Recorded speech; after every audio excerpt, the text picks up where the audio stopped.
98% ہماری 98% آبادی جو ہے وہ موبائل براڈ بینڈ استعمال کرتی ہے. ٹاورز ہمارے ٹوٹل 14% فائبرائز تھے, ہم نے 2 سال میں اس کو 19% کے اوپر لے کے گئے, ہم نے 60% پہ لے کے جانا ہے. پھر اس کے باٹل نیکس نکالے گئے, اس کے اندر پھر یہ رائٹ آف وے کے مسائل سامنے آئے, پرائیویٹ ہاؤسنگ سوسائٹیز کے سامنے آئے. سو انٹینٹ یہ ہے کہ ہم فائبرائزیشن کیسے بہتر کر سکتے ہیں, ریلائبل انٹرنیٹ کیسے دے سکتے ہیں جو افورڈیبل ہو, گاؤں بستی بستی ہماری آپٹک فائبر جانی چاہیے تاکہ ہماری موبائل براڈ بینڈ کے اوپر ریلائبلٹی کم ہو اور ہمارے لوگ اچھا ریلائبل انٹرنیٹ استعمال کریں. دیکھیں میرا جینوئنلی ماننا ہے ایون ایز اے سٹیزن کہ آج اگر ہم انٹرنیٹ پرووائڈ کر دیتے ہیں اپنے بچوں کو اور اسمارٹ ڈیوائسز دے دیتے ہیں, دنیا کی کوئی طاقت نہیں ہے جو ہماری اکنامک ڈیولپمنٹ روک سکے. اس کے بعد ہمیں کسی چیز میں بہت زیادہ انویسٹ کرنے کی ضرورت نہیں ہے, تعلیم صحت سب comes to their doorstep. So intent جو تھی وہ اس بل کی, اس لا کی, وہ پبلک گڈ کے لیے تھی,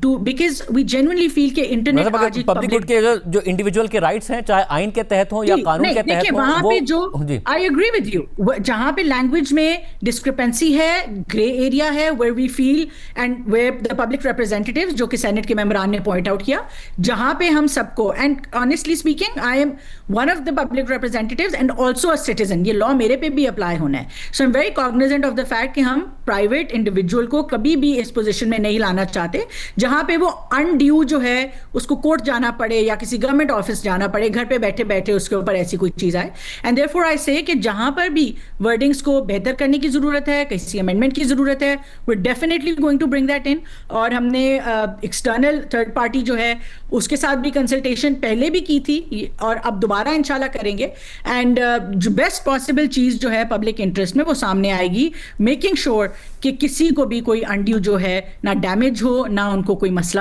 کسی کے لیے ہم پیدا کریں کبھی بھی. فاطمہ خواجہ صاحبہ ہمارے یہ کمٹمنٹ دے رہی ہیں کہ جو پرابلمس نظر آ رہے ہیں جو کہ ہائی لائٹ کیے گئے ہیں اور سینٹ میں بھی ہائی لائٹ کیے گئے ہیں اور جو ہم نے سوال بھی ان کے سامنے رکھے ہیں انہیں ایڈریس کیا جائے گا. یہ بل ایسے ہی نہیں پاس ہوگا. اور جو جرمانے والا معاملہ ہے اس کے حوالے سے بھی انہوں نے بات کی ہے. اس کے علاوہ جو انڈیویجول کا رائٹ ہے, جو آئین دیتا ہے, جو قانون دیتا ہے کہ اسے تنگ بھی نہ کیا جائے, اس کی پراپرٹی ہے, اس کا حق ہے, اس بات کی بھی پاسداری کی جائے گی. آج کی پروگرام اتنا ہے, اجازت دیجیے, اللہ حافظ.